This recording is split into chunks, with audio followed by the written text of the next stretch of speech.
आप जो है किसी तारुफ के बुनियादी तौर पर मोहताज नहीं, और आप एक मारूफ सहाफ़ी के साथ अलावा दर्स व तदरीस की शोबे से मुंसलिक हैं।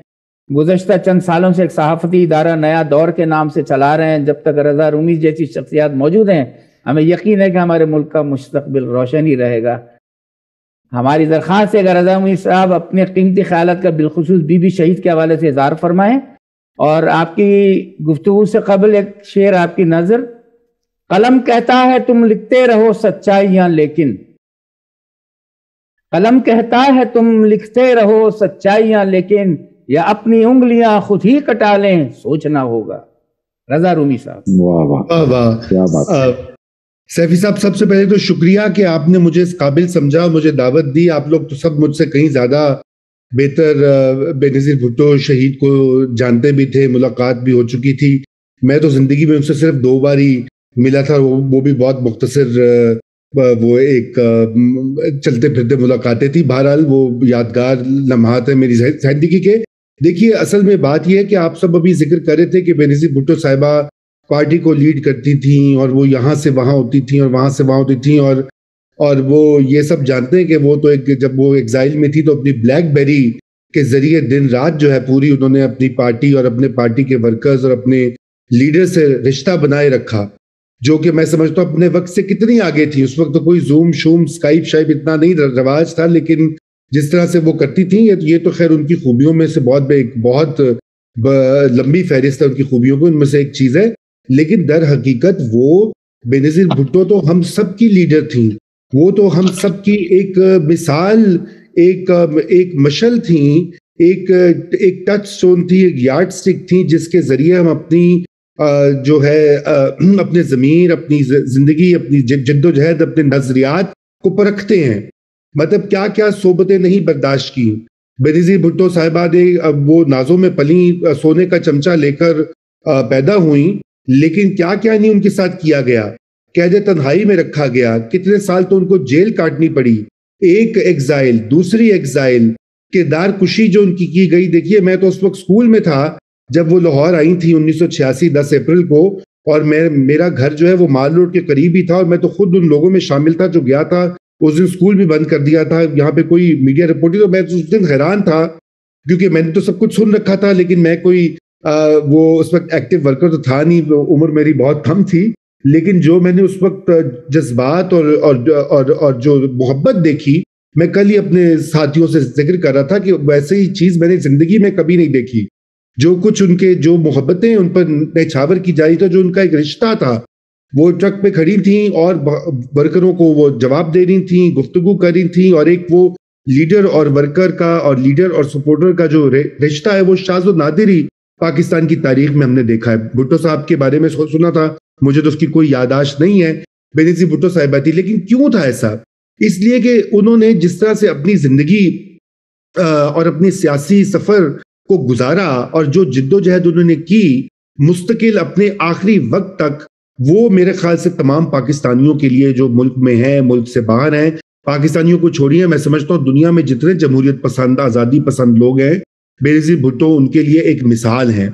और उनको जिस तरह से मैंने जिक्र किया पहले कि क्या सोबतें नहीं बर्दाश्त की, क्या उनकी शख्सियत थी, क्या जिसे कहा जाता है कि भाई वो स्टील नर्व्ड उनको कहा जाता है। सारे इस तरह के फिक्रे और इस तरह के एक्सप्रेशंस यूज किए जाते हैं कि उनके आप देखिए कि जिस तरह से उनके शौहर को जेल में डाल दिया गया, शादी हुई तो उसके बाद उसके शौहर पर तरह तरह की बातें की गई।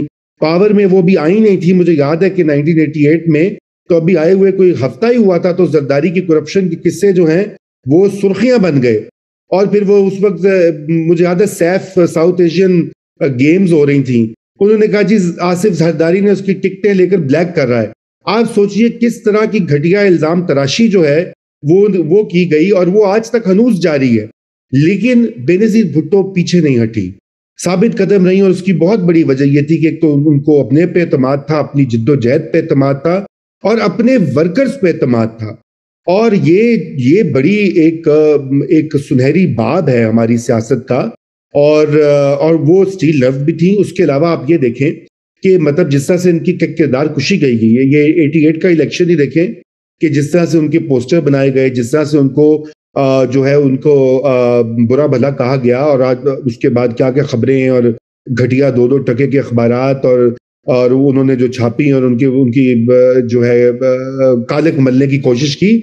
लेकिन लोगों को पता था आखिरी वक्त तक, अगर आप रावलपिंडी का वो जलसा भी 2007 का देखें और पूरे सफर में देखें, 30 साल की उनकी एक्टिव जद्दोजहद थी 1977 से 2007, और कभी उनकी मकबूलियत में कभी कमी नहीं आई। वो अवाम ने हमेशा उनको सुरखरू किया। जब भी तो वो कहते थे कि या अल्लाह या रसूल बेनजीर बेकसूर, हर बार उन लोगों को पता था कि उनको जिस तरह से झूठे इल्जाम और झूठे केस और झूठी बातें बना के उनको कभी इक़्तिदार से फारिग करते हैं, कभी मुल्क से बाहर भेज देते हैं, कभी डराते हैं, और बिल आखिर उन्होंने ये भी सबूत दिया कि सिर्फ स्टील नर्व नहीं थी, वो तारीख का शऊर भी रखती थी।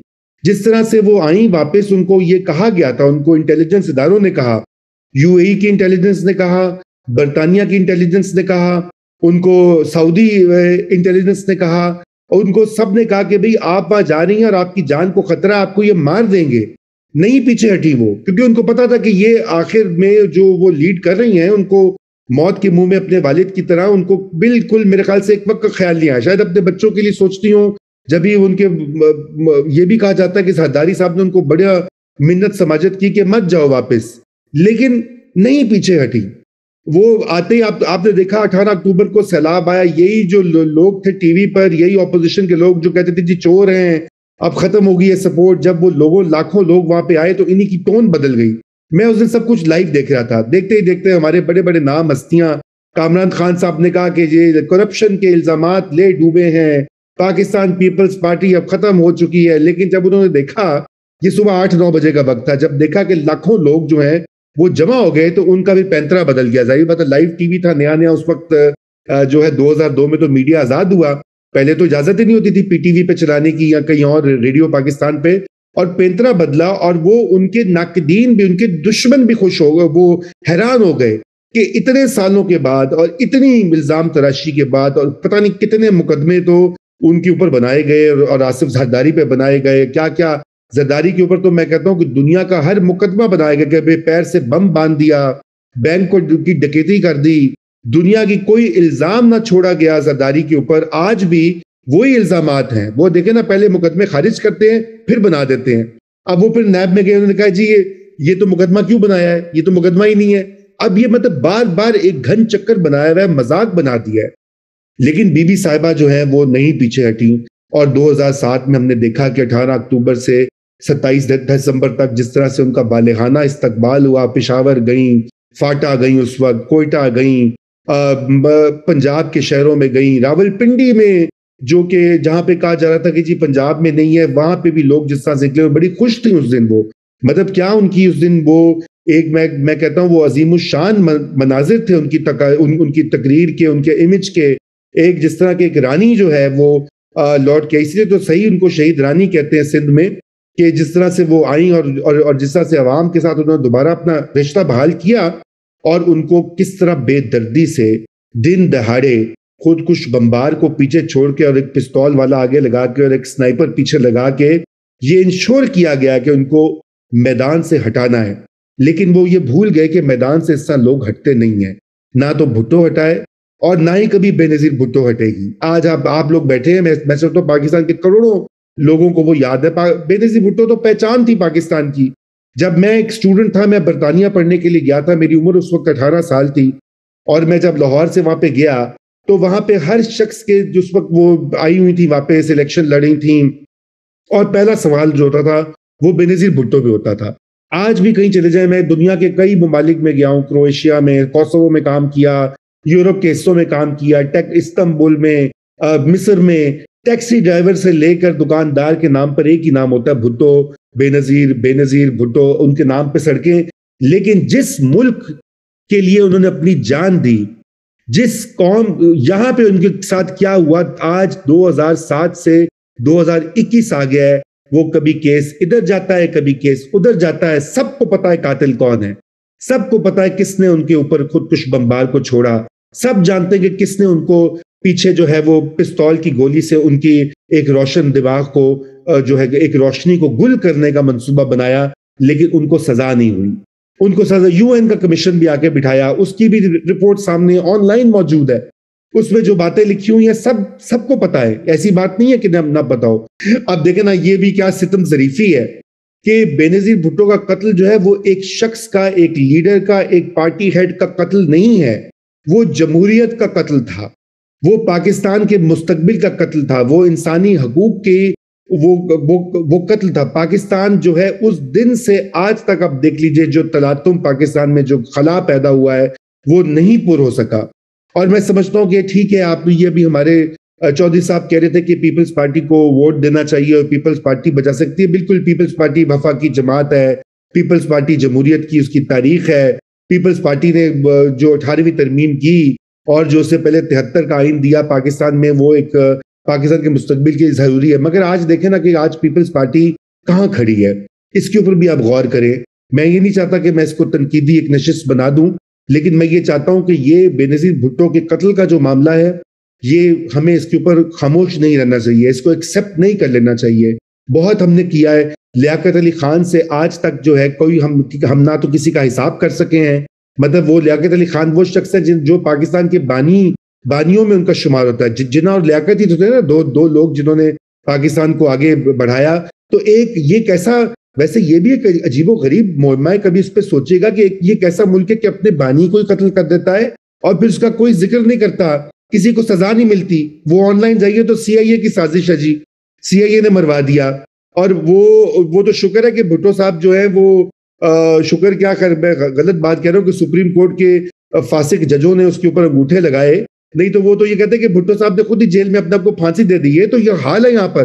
तो मतलब ये कि बेनज़ीर भुट्टो शहीद का जो कत्ल है, उसकी इंक्वायरी, उसकी तफ्तीश, उसकी बाकायदा पैरवी जो है, वो मैं समझता हूँ सिर्फ पाकिस्तान पीपल्स पार्टी नहीं, हर पाकिस्तानी, हर जमहूरियत पसंद पाकिस्तानी पर यह लाजिम है कि उसका मुतालबा करे, वो एहतसाब हो उन लोगों का, उन किरदारों का, उन अफसरों का, उन सहूलतकारों का, उन आलाकारों का जिन्होंने बेनज़ीर भुट्टो को शहीद किया और हमसे छीन लिया।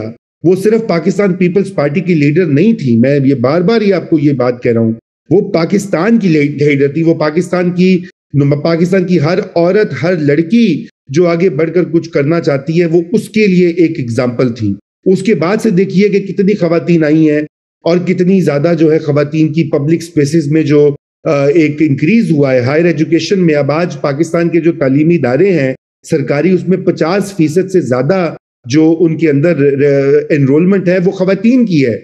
मेडिकल स्कूल्स हों, इंजीनियरिंग स्कूल्स हों, हर जगह आपको दिखाई देगी। आपका अब ये पहले नहीं था, आज से 25-30 साल पहले। आप लोग भी पाकिस्तान से बिलोंग करते हैं सारे के सारे, आप देखें कि उनका रोल और उनकी जो पार्टिसिपेशन है कहीं ज्यादा है, उसमें बेनज़ीर भुट्टो का बहुत बड़ा हाथ है।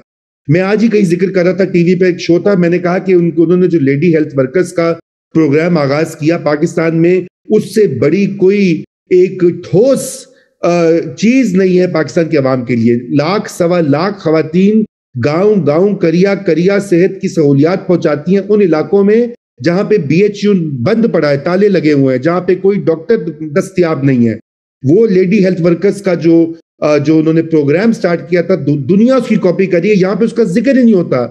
यहाँ पे जिक्र होता है कि जरदारी के खिलाफ कितने केस है, वो कितना बड़ा डाकू है, वो कितना बड़ा चोर है। बस ये पाकिस्तान पीपल्स पार्टी की जो है ना निशानी बना दी गई है। बेनज़ीर इनकम सपोर्ट प्रोग्राम जो कि बेनज़ीर भुट्टो शहीद की याद में किया गया, आज वो 80 लाख खानदान जो है पाकिस्तान में उसकी किफालत कर रहा है, उसका भी जिक्र नहीं होता। उसका तो नाम ही बदल के एहसास प्रोग्राम रख दिया। चलिए कोई नहीं, नाम जो मर्जी रखें, वो एहसास, वो असल में तो Benazir income support programme Benazir की यादगार और उनके विरसे का हिस्सा है कि पाकिस्तान की औरत को किस तरह ताकत दी जाए खानदान के अंदर और अपनी कम्युनिटी के अंदर। इसी तरह ये खवातीन बैंक जो उन्होंने आगाज किया, थानों के अंदर खवातीन का किया। आज सिविल सर्विस में, पुलिस में लड़कियां आती हैं, आपने देखा होगा वर्दी में, उनकी बड़ी तारीफ भी होती है, सब कुछ होती है। ये सारी चीजें मैं समझता हूँ बेनज़ीर भुट्टो का इनका शऊरी और लाशऊरी बिला वास्ता और बिल वास्ता उनकी कॉन्ट्रिब्यूशन है। तो मैं समझता हूं कि ये इसको भी हमें याद करना चाहिए। लेकिन असल जो बात है वो ये है कि उनके कातिलों को सजा जो है वो लाजिम है। उसके बगैर पाकिस्तान का ना तो जमहूरियत का सफर आगे बढ़ेगा और ना ही पाकिस्तान में कोई इंसाफ की दागबेल पड़ेगी, जो इंसाफ जो कि आज आम पाकिस्तानी से लेकर एक बेनजीर भुट्टो जैसी आलमी फिगर को नहीं मिल सका, तो फिर पाकिस्तान में क्या मुस्तकबिल होगा इंसाफ का। और ये कैसे होगा? ये उस वक्त तक नहीं होगा जब तक लोग मुनज़्ज़िम होकर, ना सिर्फ उनकी पार्टी मगर और लोग भी, उसमें मीडिया का भी किरदार है, उसमें सिविल सोसाइटी का भी किरदार है, उसमें दीगर सियासी पार्टियों का भी रोल है कि ये बात जो है इसको कालीन के नीचे ना छुपाया जाए, इसको फाइलों में बंद ना किया जाए लियाकत अली खान की तरह, और ये बेनजीर भुट्टो के जो कातिल हैं उनकी सजा और उनका एहतसाब लाजिम है। ये सबसे बड़ी चीज है इस दिसंबर में याद करने के लिए और बार बार दोहराने के लिए। मैं ज्यादा वक्त नहीं लूंगा। शुक्रिया सैफी साहब,